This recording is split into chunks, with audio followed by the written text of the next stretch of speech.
Hello, welcome strikers, get shotguns out, and welcome to the second episode of our cross Call of Duty class setup.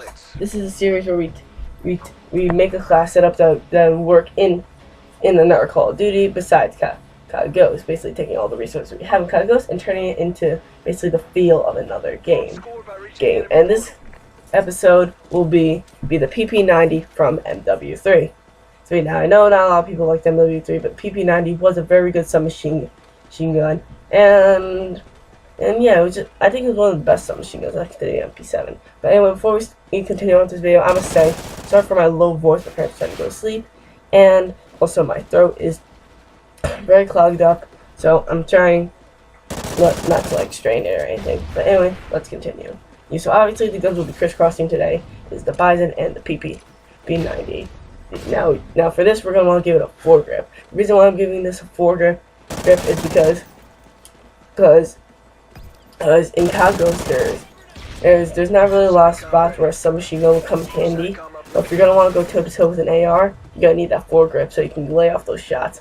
I would say suppressor, but those are only in certain game modes that I'd recommend suppressor. So where getting long-range kills are not needed.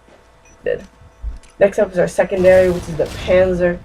Sorry if I mispronounced that. That's going to be going crisscrossing with the RPG, just so we can take out things like IMS's, sentry guns, or anything that might be in the air, like an attack helicopter, or battle hind. Next up for our lethal and tacticals are pretty self-explanatory. A Semtex and a concussion, basically pulled straight out of MW3. No need for that. Now is our perks. It's some of the most important stuff.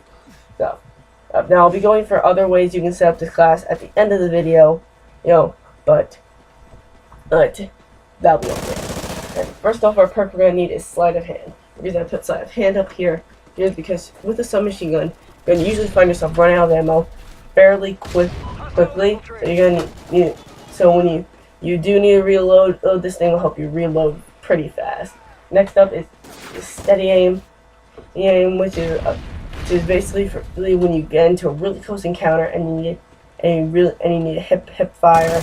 But for those of you who don't want a hip fire, there's another alternate on this class. I also have quick draw, so not only can I hip fire really good, but I can also aim down my sights really fast. And finally, I have extra tactical, which basically gives me that second tactical that is automatically given in MW3. I don't know why in this game it's only given you're only given one tactical. I don't know. No, but the final thing we'll be using is obviously our strike package, and that is SATCOM crisscrossing with the UAV, ballistic vest crisscrossing with the ballistic vest, and Juggernaut recon crisscrossing with the Juggernaut. Now, if you're not a high scoring player, that's okay, because these are all on support.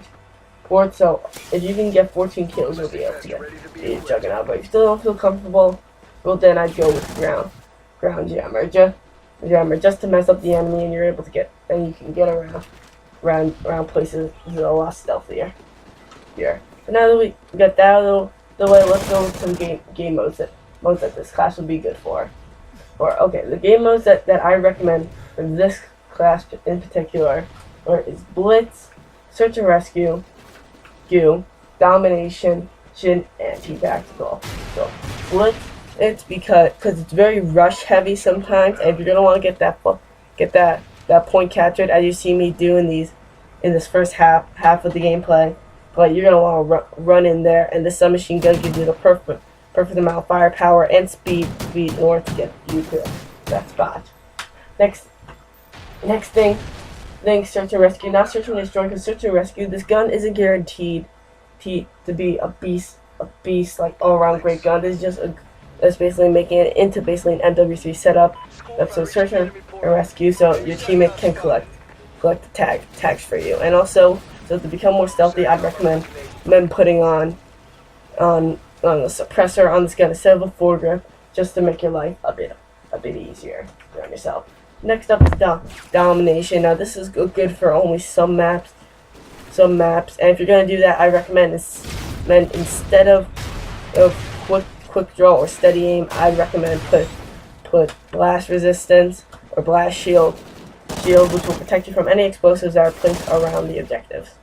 And finally is team tactical. This is when there's only 4 people in your game, and they're usually small maps. This works very well for your gun because with the smaller maps, you're able to maneuver around a lot easier with it, and feel a lot more comfortable, at least in my case, is running with a submachine gun in these smaller maps. Now some alternate stuff you can do with this class setup. Obviously, like I said, if you're going to play search and rescue, put a suppressor on it. And also, if you feel like getting out there and going fast, you can also put on, instead of the steady aim or quick draw, you can put on marathon. On sleight of hand, I pretty much find necessity. Pretty much. And if you still want to be silent, take both of those off with marathon and dead silence, which will help you get out of some rough situations in search and rescue. Secondary can obviously be exchanged, and lethal can be pretty much anything except for like the ICU or the canister grenade, which I don't really like either of those.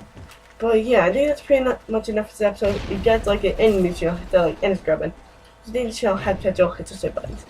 Anyway, I'm Swift Checker, and I will talk to you later. Peace.